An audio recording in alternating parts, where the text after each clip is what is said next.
I've adopted a chiller filming area because I just kind of want to have a chat today. I get a lot of questions about mental health because I talk about it all the time naturally, but in specific I get questions about anxiety, and typically it's phrased like, how do you deal with anxiety? I can't really answer that question for you because my personal experience is not the same as your personal experience. All of it is different. Instead, what I want to do is tell my story a little bit, and maybe you can relate to that. My experience with anxiety is generally not just about anxiety. For me, it intersects with a couple of other things, namely my depression and my struggles with addiction. It's very much for me about specific events and specific things that I get anxious about. I'm not generally anxious about the world I live in, but specific things freak me the heck out. When I was younger, I would make people order for me at restaurants. I couldn't really talk on phones at all without freaking out, and I would be absolutely terrified of making the smallest mistake over something that would make me sick to my stomach. These aren't really life-altering things, they're more life-inconveniencing things, but as I've gotten older and other things have manifested,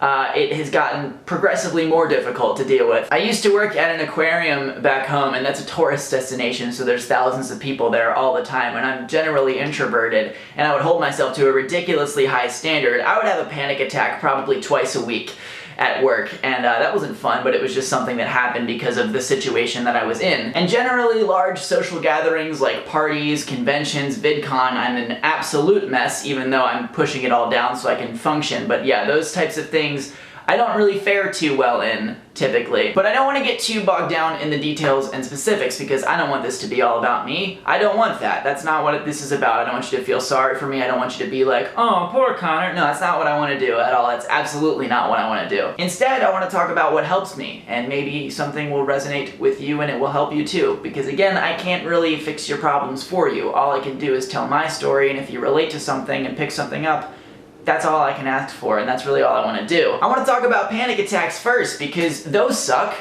right? They suck. They suck. When I'm in a situation where I feel one of these bad boys coming on, the tendency for me is to try and push it down and to fight it off, but the tendency there is wrong. For me, it's wrong. For me, the harder I fight back against something, the more painful it is.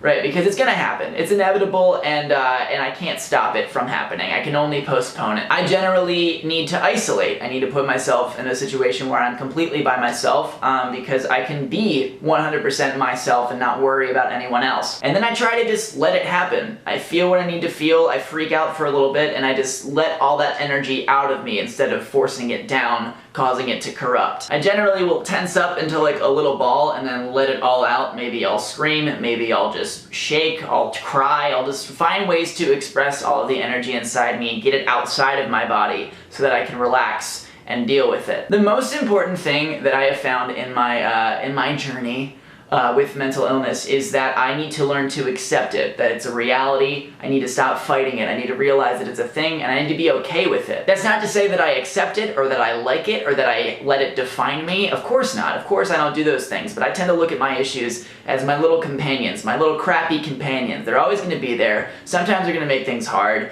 but they're going to be there, so I might as well accept that. I need to not beat myself up over having unique needs sometimes. I need to respect those needs, and I need to find people who also respect those needs. That second part is so important. I know sometimes you feel like you're a freak, you feel like you're weird, that you're abnormal, that you are a failure because you have certain specific needs, but here's the thing about everyone else. We all have needs. Everybody has needs. And yeah, your needs might seem strange to somebody who's not going through what you're going through, but they're not going through what you're going through, so of course they don't understand that. And that's why I talk about this stuff publicly all the time, because I think it's important for other people to maybe think about other people's needs in a way that they haven't before. I want to assure you guys that I'm not 100% there yet. I'm not totally like, oh, I'm good now with all my stuff. I definitely fight back every once in a while. I definitely feel guilty. I definitely hate certain sides of myself, and I'm still working on those. But there are some things that I can't fix or make go away, so instead of hating those things, I might as well accept that and work with that. Basically, you play the hand you're dealt.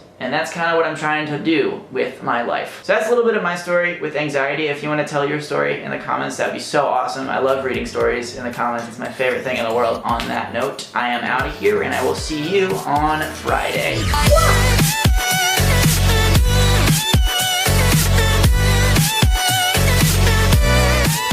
For those who may not know, I make new videos every Monday and Friday, and now you know, you can subscribe for more. If you're wondering why I'm struggling in this chair, it's because it's crappy and someone threw it out, but I got it for free, so. Haters gonna hate.